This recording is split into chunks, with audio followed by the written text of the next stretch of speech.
watching. You bet, Chris. Dave Ferraro, nobody doubts his ability out here on the tour. Probably among the top 5, easily the top players in the world right now.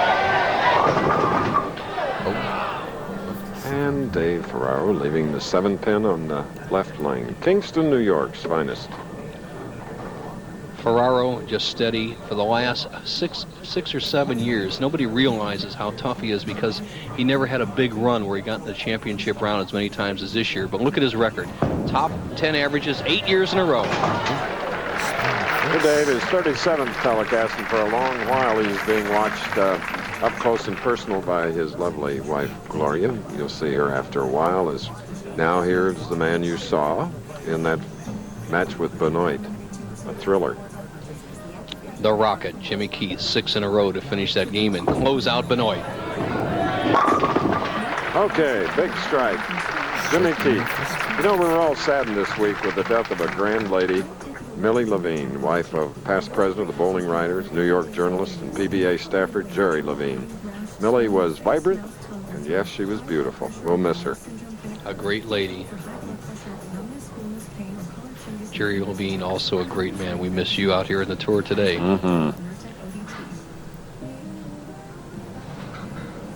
Now a settled down Jimmy Keith. Looks sharp. Yes, he does.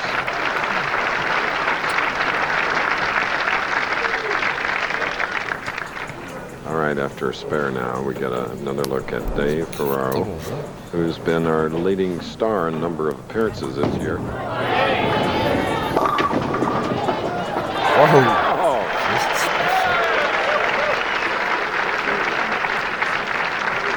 The style of Ferraro, 5-step, very simple delivery, upright style. Now, he doesn't have the cup wrist like we saw in some of the other players, but look at the position of that foot driving straight towards the foul line. Look at the slide foot getting ready to go straight toward the line. The left shoulder comes back, the arm extends straight through to the target. Somebody's got to realize out here that this is just not a lucky streak Ferraro's in. He is just throwing good shots day after day. Coming high and leaving the 3 on the left lane. Now we got this picture of Gloria. Gabrielle, not quite a year old, is here in the building and beautiful. Kingston, New York, only about a 2-hour drive away from Windsor Locks, Connecticut.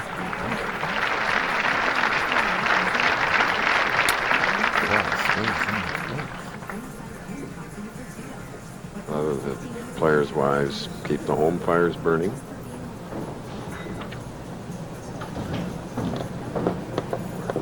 Now Keith, who is on a hot streak as he has struck 8 out of the last 9 shots, can make it 3 in a row to start this game. All right.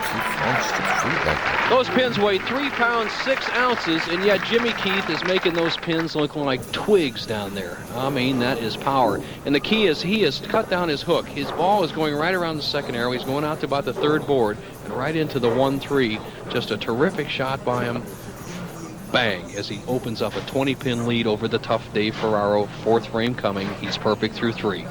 Not on tour as a 19-year-old. He's now 24.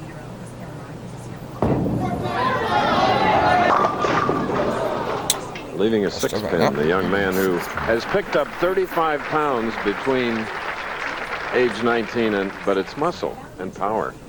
The only thing he complained about, Chris, last night, he was complaining about hamstring tightness. He gets very low profile at the line, and what happens with him is that if he gets tight, he's going to have a little bit of problem.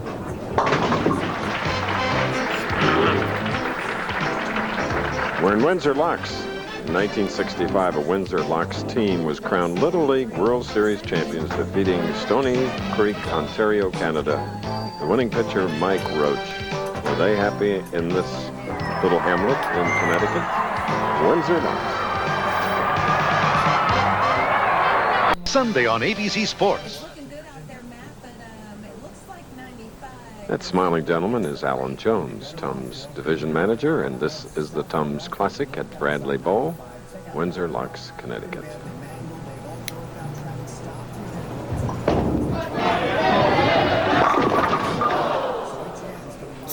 Another 10-pin. Dave Ferraro.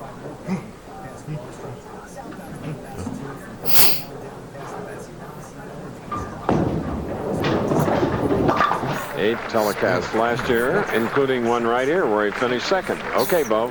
Thank you, Chris. Our tournament leader, Walter Ray Williams Jr. Walter Ray, the tournament leaders, 3 wins and 10 losses so far, or 11 losses so far this year. What's the problem, and what are you going to do to change it around? Well, I think there's a lot of different combinations. The lane conditions are always going to change a little tiny bit on TV. The players who just won, they've got the crowd behind them. Their momentum's going good, so that adds up to it also. And you know, it's just I'm just going to go out there, and I've got a good reaction still. So when I go out there, I'm going to strike as much as I can, and those other guys better be lucky. All right, very confident, Chris. Back to you.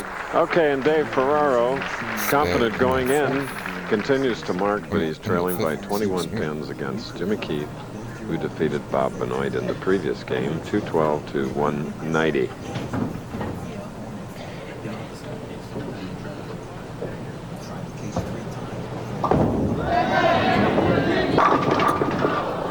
Now 10-pin for Keith, Bo.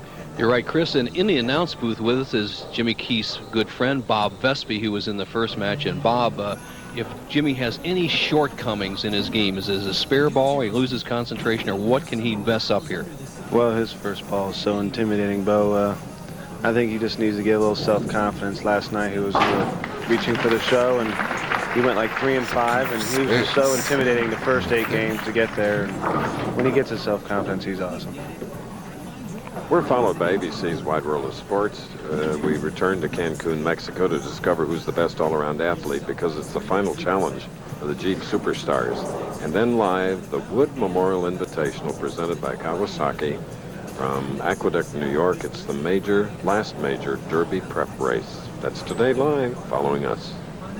All right, Jimmy Keith, 20-pin lead, 6-frame semifinal game.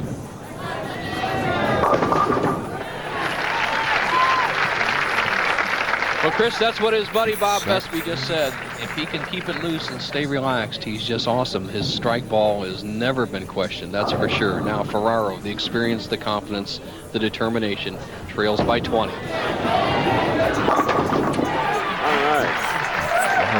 Dave Ferraro has a prescription for how to coordinate family life and life on the road as a pro.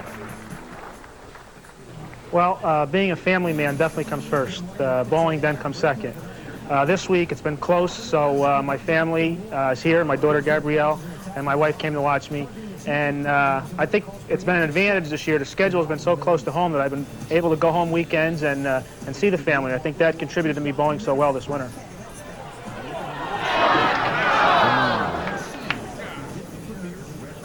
Another. Boy, he didn't want that 10-pin to stand on that shot. Look at this game. He struggled a little bit the first 3 frames, and his experience showed up. 10-pin, solid 10 in the 5th, strike in the 6th, another solid 10 in the 7th.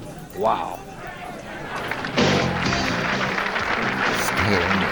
Okay, semifinal game. Walter Ray Williams waiting to meet the winner of this game. We'll be back. Begins next Saturday on ABC Sports. 16th stop next week and final stop on our winter tour. But we'll be back 30th of May with the Seattle Open here on ABC. Right now, Jimmy Keith.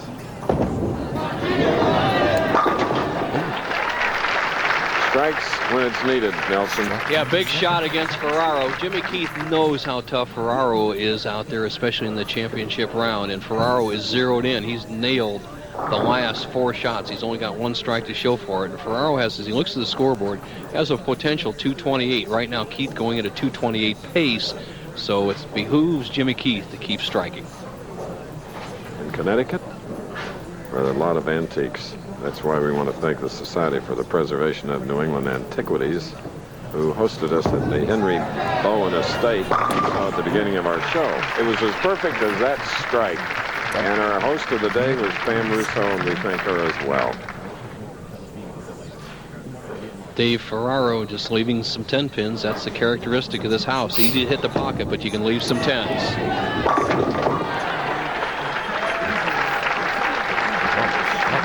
For Dave today, strikes have been hard to come by, believe me. Mandatory that Keith strike right here. Kim Zumeskal, world all-around champion, performing from Paris on ABC Sports, going after the 92 gold in the World Gymnastics Championships tomorrow at 1:30 Eastern. And then World League Football is also tomorrow here on ABC. Oh, Tell you more about that in a 7 little pin. bit. There's a 7-pin for Dave Ferraro. A disappointed Dave Ferraro. You can see the look on his face. He needed this strike to stay in the match. The ball comes in light. Hits the 1 and 3 pins. Now watch the action of the 5. The ball's going to impact the 1, 3. There's the 5. Doesn't quite have enough impetus to get over the 7. Ferraro in trouble. In that World League Football regional matchups, the Montreal Machine taking on the division leader Orlando, or you may see the Ohio Glory traveling south to meet the San Antonio Riders. All that football action and gymnastics, 1:30 Eastern, 12:30 Central on ABC Sports. Keith, a possible 268. Look at him. Well, once again, I address Bob Vespi. Jimmy Keith, Bob is on a roll. Does he have the ability, Bob, do you feel, to keep shooting 260, 260, 260 as he used to shoot in the big numbers? Most definitely, especially in this house. You've already said if you can get the 10 out, you're going to slow a lot of strikes. The whole field averaged 230 in the finals, and that just goes to show you that we can throw some strikes when you put the good shot out in the gutter. All right, Bob, how about Jimmy Keith? He's going to bowl Walter Ray for the title. Do you think he'll, well, as we say, apple up in the clutch? Nah, I think he's over his... He's got it under his belt from the one time he finished second here to Bob Hanley, so I think he's going to take that experience and take it to heart and win this one. Now you hear some pinfall. That's our tournament leader, Walter Ray Williams, staying loose off to our right. He averaged 242. For 42 games. Yes. And I've seen him bowl on this championship pair all week long. He's really tough, but look out for Jimmy Keith. This is going to be an exciting final.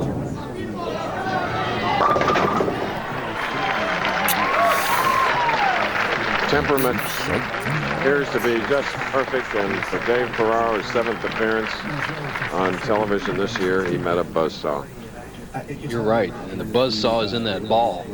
When Keith can hit the pocket, the pins have no chances. He's going to be in the 260s. He'll bowl for his first championship on the PBA Tour. 67. Okay, ABC Sports presentation, the Professional Bowlers Tour. We'll return after this Like and message subscribe. and a word from our